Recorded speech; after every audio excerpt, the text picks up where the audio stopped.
Assalamualaikum warahmatullahi wabarakatuh. Selamat datang di channel Petani Receh. Kenapa saya beri nama Petani Receh? Karena kita memulai bertani dengan modal-modal yang receh dulu.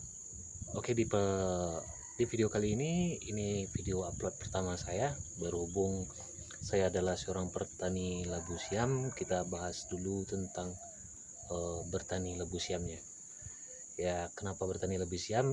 Ya, modalnya yang tidak begitu banyak dan hasilnya bisa dibilang lumayan gitu. Karena banyaknya pertanyaan dari teman-teman di grup dan tempat-tempat forum-forum lainnya mengenai labu siam, mungkin belajar bertani labu siam ini susah-susah gampang kayaknya. Mungkin kalau menurut saya, kalau seandainya ada petani labu siam di sekitaran, mungkin kita bisa belajar langsung pada mereka.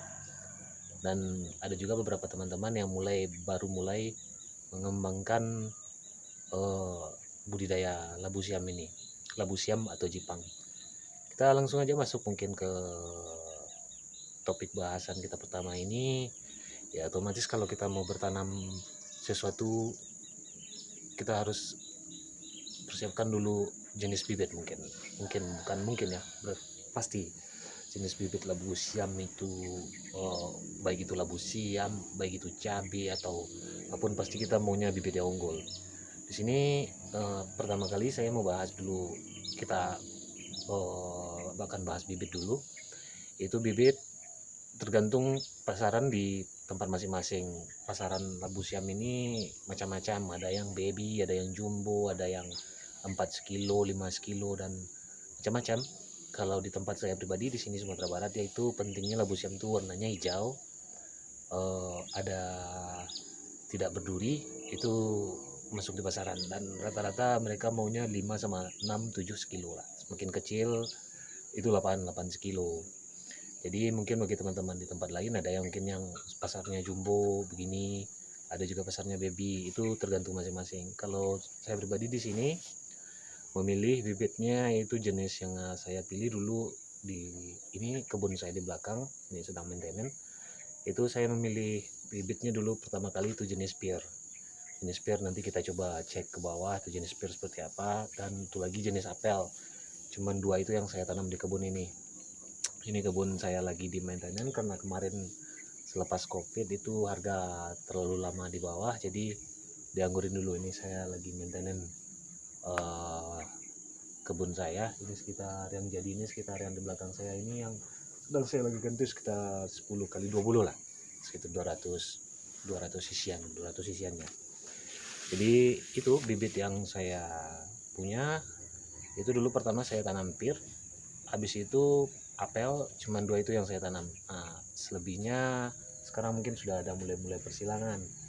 Jadi yang pear yang mana, yang apel yang mana, nanti kita tengok ke bawah. Jadi setelah kita tahapan selanjutnya, menurut saya yang pertama itu kita harus cari bibit itu tentu yang sesuai pasaran lah. Walaupun buahnya banyak bagus hasilnya, tapi pasaran tidak menerima, seperti contohnya jipang yang saya tanam dulu tuh jenis pear. Buahnya sangat banyak, tetapi kulitnya sangat sensitif dan warnanya sedikit pucat. Jadi pasar kurang menerima jenis yang seperti itu. Makanya saya pindah ke apel, sementara yang pear masih saya biarkan beberapa tunasnya. Dan ternyata akhirnya itu ada kayak persilangan antara pear dan apel, dan ada juga yang ya lumayan bagus kalau menurut saya. Kalau kelemahan dari apel ini buahnya tidak begitu rapat. Kalau pear ini buahnya sangat rapat sekali, cuman kulitnya sangat sensitif. Makanya saya belakangan ini udah dapet yang kayaknya persilangan antara pear sama apel ini, hijau, cuman ada itu irisan-irisannya itu di sekeliling, jadinya bagus. Dan saya membudidayakan itu sekarang. Nanti kita akan cek satu persatu seperti apa aja bibitnya. Kita akan turun ke bawah. Saat ini saya sedang istirahat. Oke, selanjutnya kita akan turun ke bawah, kita akan coba cek jenis-jenis bibitnya.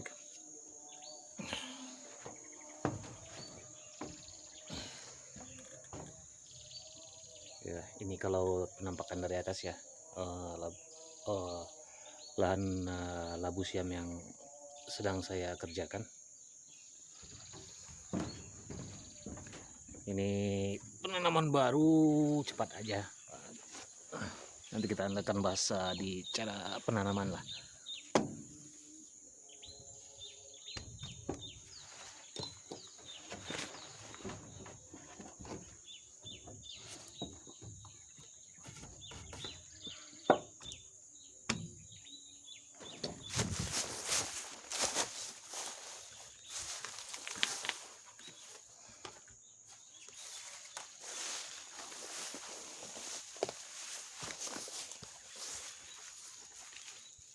Ya, di sini udah saya coba siapkan bibitnya.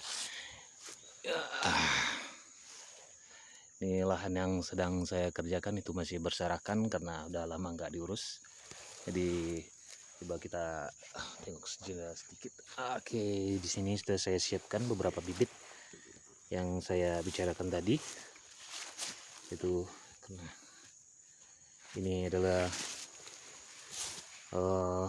jenis persilangan yang saya bilang, persilangan antara apel dan pir. Nah, kira-kira kalau pir tuh kayak gini. Ini sebenarnya udah hijau ya, udah ada banyak. Sebenarnya kulit aslinya seperti inilah. Ini kalau yang aslinya.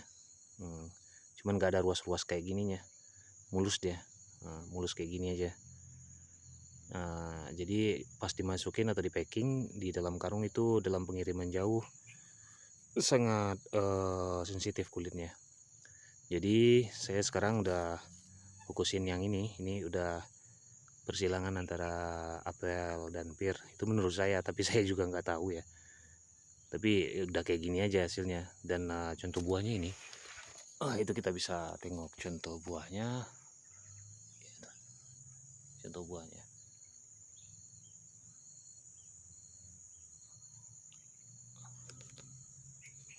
Nah, kalau yang bibit apel ini apel. Ini udah siap tanam ini. Nah, ini jenis apel. Dan keunggulan dari apel ini dia sangat bisa bertahan lama dalam pengiriman dan kulitnya lumayan bandel, nggak mudah rusak kayak gitu. Cuman kelemahannya buahnya tidak begitu rapat, tapi lumayan kalau kita bisa pemupukan rutin terus segala macam. Dulu jenis ini banyak di sini, tapi sekarang saya udah banyak ke jenis pir ini. Jadi buat teman-teman yang mau bertani labu siam mungkin udah ada rencananya, jadi coba udah ada lahannya, nanti dicari mau tanam bibit yang apa, nggak masalah lah, survei dulu ke pasar atau survei dulu ke tempat-tempat penampungan. Nah, di sana kita akan bisa lihat gimana pasarnya labu siam itu sendiri. Kalau di sini rank pasarnya itu mulai dari 500 sampai ke 5000. Sekarang harga alhamdulillah lumayan itu di 2500. Jadi semangat lagi kayaknya kita maintenance lagi. Ini udah masuk ke umur 3 tahun lebih ini.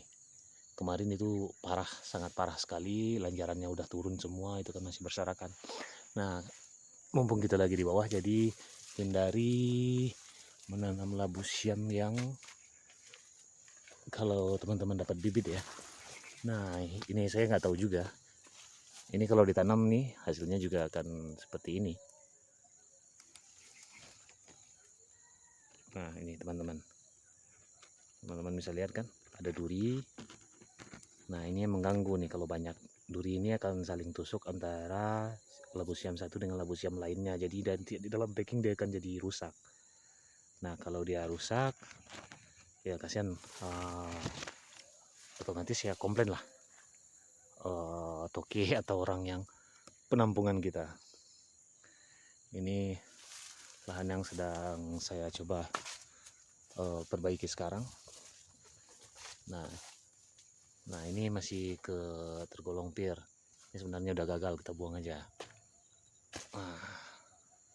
Tuh masih nampak berserakan.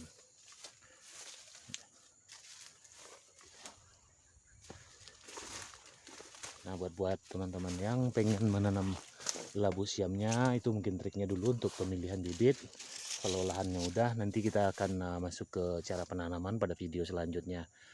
Mungkin video kita kali ini cuman sampai di sini dulu.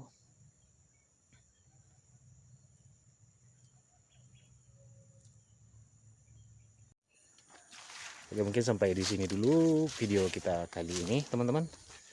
Untuk pemilihan bibit labu siam kita, nanti kita lanjutkan pada selanjutnya. Kita akan bahas tentang cara penanaman, bagaimana cara penanaman dan labu siam itu sendiri. Bagi teman-teman yang tertarik untuk menanam labu siam, di akhir video ini saya akan coba bagi-bagi bibit yang saya punya, karena bibit saya ada gratis untuk dua orang yang terpilih atau yang beruntung. Tapi saya juga nggak tahu. Tapi persyaratannya gini, teman-teman yang bayar ongkos kirimnya, saya menyediakan bibitnya. Saya di sini punya bibitnya, ya pasti jenis apel, pir, sama yang persilangan. Itu nanti saya random aja. Yang pasti yang jenis pir saya nggak kirim, yang kita randomin yang jenis apel sama yang udah persilangan ini. Jadi buat teman-teman sekalian, jangan lupa like dan subscribe channel ini. Petani receh, kita akan bahas dulu. Yang pertama di video ini kita akan bahas tuntas dulu tentang pertanian labu siam. Ya, modal receh bisa mungkin juga nanti jadi suatu yang besar. Semangat terus dan sampai jumpa. Silakan untuk pengumuman pemenang saya akan umumkan di pack petani receh, ada di FB, di Facebook. Dan untuk channel ini silakan di subscribe jika bermanfaat. Sekian dulu, assalamualaikum warahmatullahi wabarakatuh.